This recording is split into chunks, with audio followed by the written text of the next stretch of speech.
Good morning, everyone.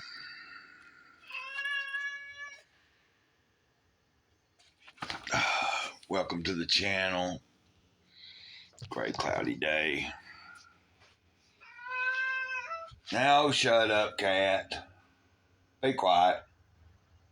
I'm trying to make a video.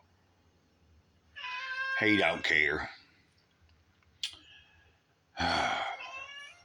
But I hope everyone's okay today. This morning I'm up early. I'll be getting picked up here probably in about an hour by the county transportation service, and got an appointment at 9 o'clock at the doctor. Should be getting these stitches out of the toe. Then I'll have to flunk around in town for a little bit. Haven't done this in a while. I haven't used transportation and went down to Fort Payne, and when I got out of the doctor or whatever,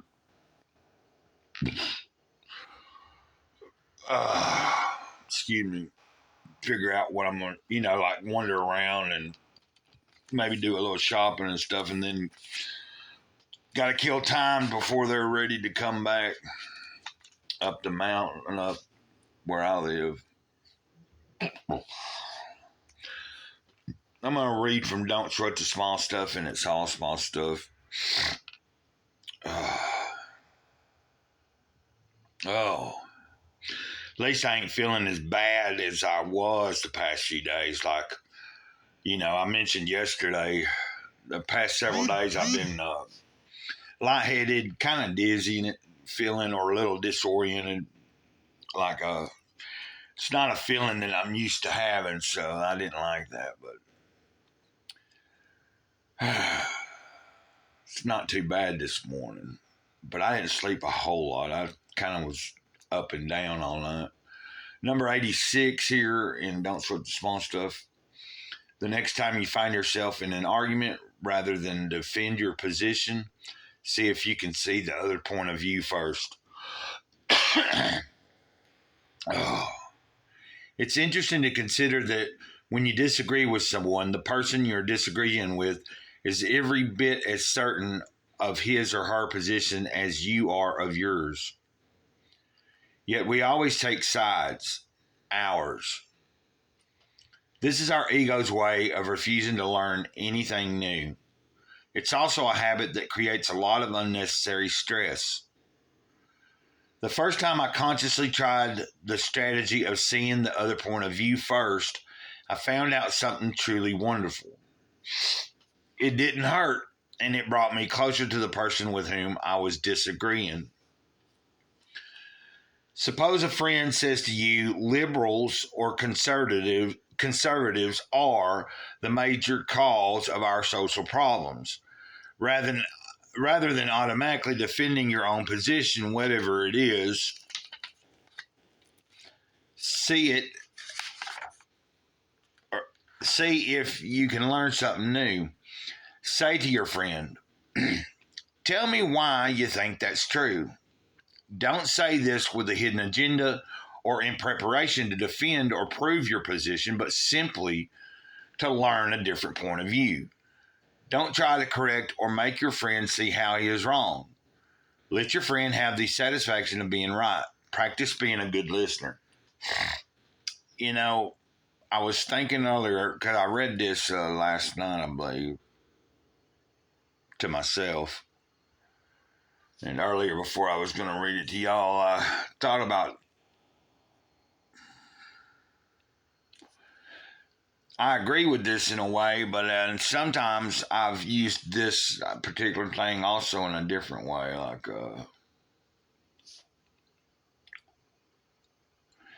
Sometimes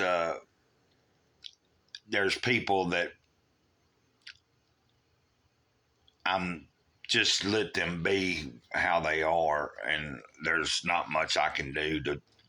Anything I can say is not going to change how they act or how they were raised or what kind of A lot of times it's not. So to avoid conflict or friction, that's sometimes that you just let people, like, even if you know that maybe they're incorrect about certain thing or something, it's not always necessary to correct them. I get what, and it ain't just always in that situation. But let's get back to the reading.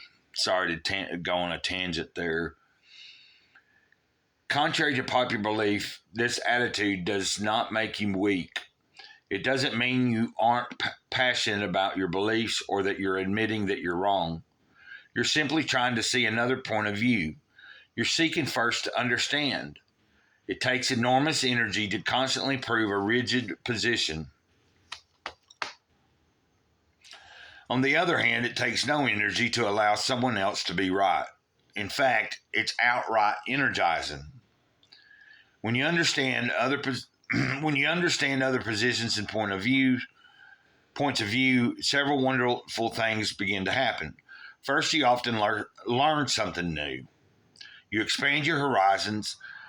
Second, when the person you're talking to feels listened to, he or she will appreciate and respect you far more than when you habitually jump in with your own position. Jumping in only makes him or her more determined and defensive.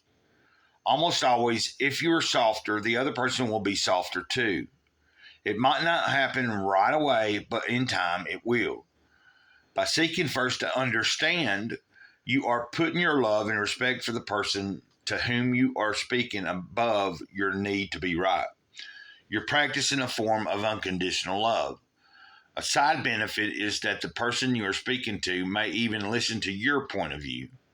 While there is no guarantee that he will listen to you, one thing is guaranteed: if you don't listen, he or she won't. By being the first person to reach out and listen, you stop the spiral of stubbornness. Yeah, like that's what I think that's kind of the way I was picturing it when it's a scenario where I'm like in total disagreement with somebody and what they're saying, and I know it pretty much isn't true. There's been times I have to let them just talk, because you'll find in life, I'm sure I'm the same way, and to some people that don't know my life or my stories, and if I talk about some of the things that's happened and everything, I'm sure some people think I'm full of it, and they just let me talk. And that's okay too. There's been times I've realized that I was blowing a bunch of hot air. And sometimes I catch myself and I shut up. And I realize, I'm wasting energy trying to talk or explain myself or talk about my life or something to said person or people. Like if you're able to catch it, it's good to notice. Like, oh, okay, this ain't clicking, this ain't registering, they don't want to hear it, whatever it is. And it's like nobody's being rude, it's just you can feel the vibe. But some people don't catch that. And, I guess that's where common sense comes in. I don't know. I'm still tired. It's early. Like I said, I I knew this would happen probably, but last night I was having trouble. Like I tried going to sleep a lot earlier, but not before. I went to bed pretty early, but there was a weird sleeping situation. I think I mentioned that because of the way I'd been feeling. Every time I'd wake up the night before, it was like, and the night before that, I was real dizzy and swimmy headed, and I could go back to sleep, but it was just like more of a I had to go back to sleep type feeling. It wasn't like, I don't know. Now last night was different, but so I was laying there for a good while, and early on in the night, like pretty early on, like I think before 10 o'clock, and then it was like I was back up. I realized I wasn't going to sleep. I just laid there resting for a while, and then I got back up for a little while. But I went back. I finally managed some sleep, and listen to me ramble. But anyway, I knew that I needed to be conscious and moving around 4 o'clock this morning, which I was, and I stayed in the bed for a little while, just aware that it was getting almost at 4 and all that, and then I finally started moving, and I don't feel as bad as I have felt, so I'm glad about that. Hopefully, I'm making this video because I don't know how I'll feel at the end of the day. Like, I say the end of the day, it'll be 2 or 3 o'clock when I get home. And I may not feel like making a video then. I may just come in and I don't really know. I'll probably be full of energy though. Usually I've had a good day when it's like that. I might have some stuff I got to put up and everything. Okay, I guess I'm just talking to y'all like, like if you were here and I was having a cup of coffee, which I'm not. I had a cup of tea this morning or yerba mate.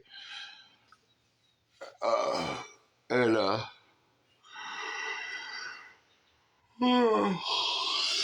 yeah.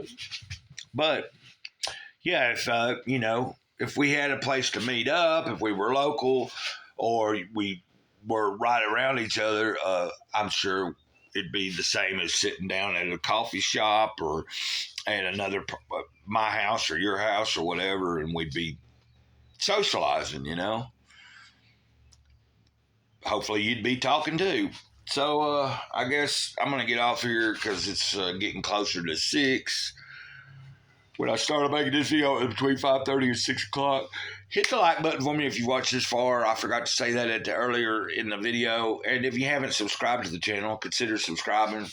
I'm going to try to be doing something about comic book, the Scout comic book soon. It'll probably be a short video because I don't know what I'll do something short on it. And then hopefully when I get what I need, I can learn how to do some stuff and have a better video later on down the road with learn how to put some images up on the screen and stuff when I'm talking over to the side and all that. Okay. I'm going to get off here. Y'all have a good day. This is Greycloud Sage of the Eternal Moment. Over and out. Ditto.